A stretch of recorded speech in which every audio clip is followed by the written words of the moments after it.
It's also another thing. It's because we saw earlier that how Gato does have like stubby normals, right? Kind is just so good at relentless pressure. If you have to say what is Hokuto Maru's weakness, he doesn't have a reversal. He has to rely on ignition gear, right? He has to rely on kind of like that super in general. But the thing is, if you can bait it, it's so easy to hyper defense and get all your life back and also gain meter at the same time, right?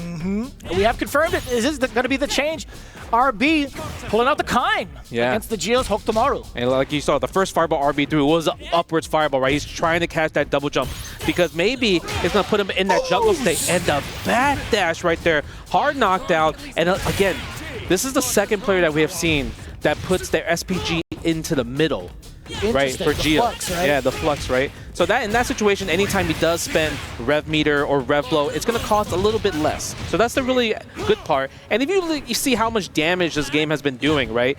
But every time somebody does get hit right away, they're out of SPG. So at least within the middle, you're able to keep your SPG second, and you need to get hit by 2 combos to lose SPG. That's fair. It is a valid kind of strategy if you could maybe have a decent read on your opponent. If you don't feel confident enough to have that kind of burst damage, especially against a character like Kind, where you know a single hit blows you up, then that's a fair choice going for Flux. Yeah, the only negative side is that you don't have Rev Blow, right? And Rev Blow is kind of one of those moves that's like, it's just really hard to counter. You can obviously hide dodge attack it, but you have to be ready for it at just a single time notice. Damn, looking for into the big orb.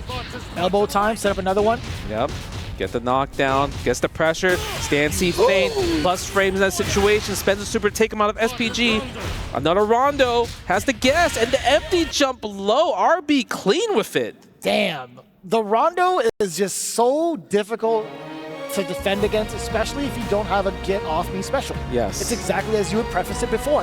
If Hokuto Maru doesn't have a chance to either JD it, guard cancel, or do something to kind of check the timing or check the approach from Kind, he might be dead in the water. No, it's actually really, really tough because during like the 3 months of leading up to EWC, a lot of Kind players in the beginning did not like to fight against Hokuto Maru because obviously the rondos and the projectiles, the zoning gets nullified with against Hokuto Maru's just rev teleport, right?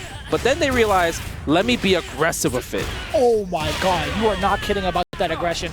How many different scenarios did RB put the TheGio in to guess between the strike and the throw?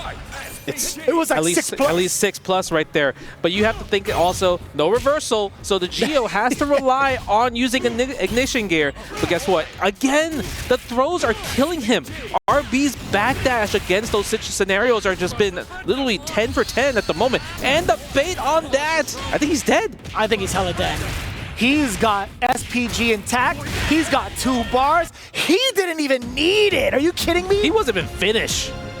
You still had Rev Flash Kick after that too. There was a lot going, and just like that, RB up 2 games to 0 against the TheGio.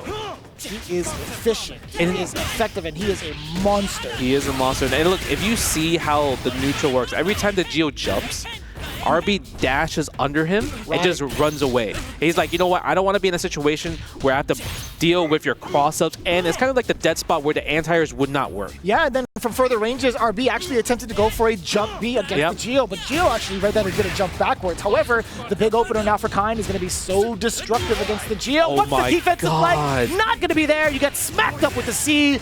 We get the elbow, set up the Rondo. What's the mix? It's a throw. Do it again.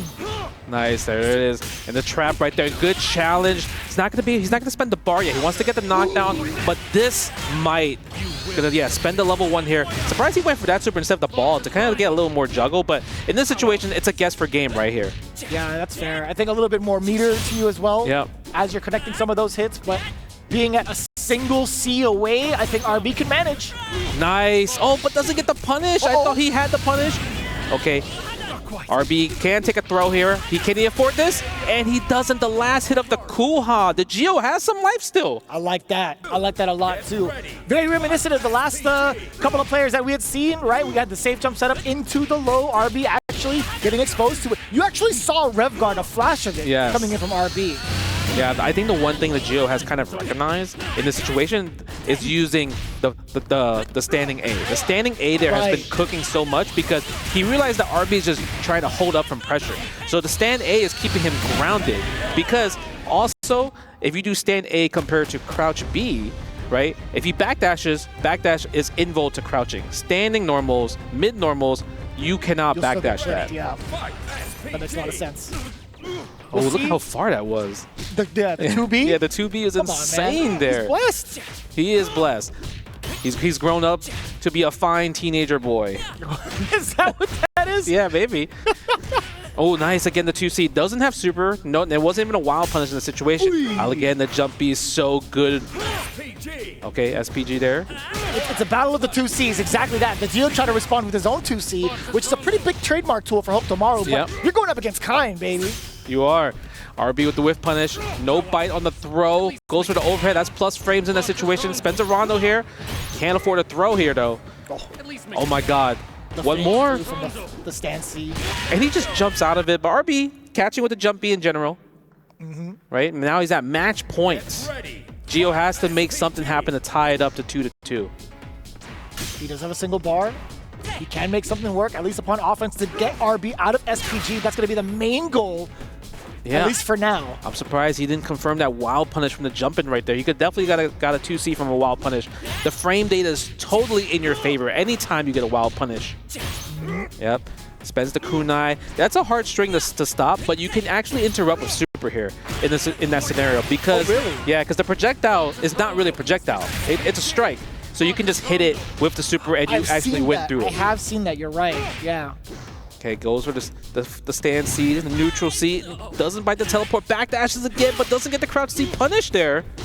A little bit rough now, the barrage of close C's coming in from RB, but now the big wild punish swing coming in from TheGio. Rev blow, you got it, still within SPG. Not gonna spend it, you were surprised? Yeah, because his rev's kind of high a little bit, right? Even though he's like at 60, it's still doable. But the thing is, RB's in a scenario where he's like, if I hit you once right now, I'm spending double bar, and oh no! That might have been the input buffer. Kind of taking advantage. TheGio got kind of lucky in that scenario there. Extremely lucky. We almost have 10 seconds on the clock, just about to counter. It is there from RB. One more string, one more touch into a sequence will be it. Now's the punish. RB doesn't get it. He tried the hyper defense. And look at this, 4, has to spend a super, just block, take the throw, doesn't even need the flash kick, the last hit ended. That was the longest match that we had so far in day 1 for EWC. Can I be honest with you? That was probably the longest round I've experienced this month. Yes. And Fatal Fury? Maybe, it might be. If we're going to be honest about it, that was a pretty long round. Yeah, RB was willing to just crouch and just take the throw in that scenario, right? For like 5 seconds left on the clock, you are up at least 30% of life. The only way you wouldn't lose if you got hit and had to take a red line gear super there. Yeah, truly. It's one of those moments where if you spend the bar now, sure, you secure the round, or if you spend that hidden gear, you save the bar. Oh, excuse me.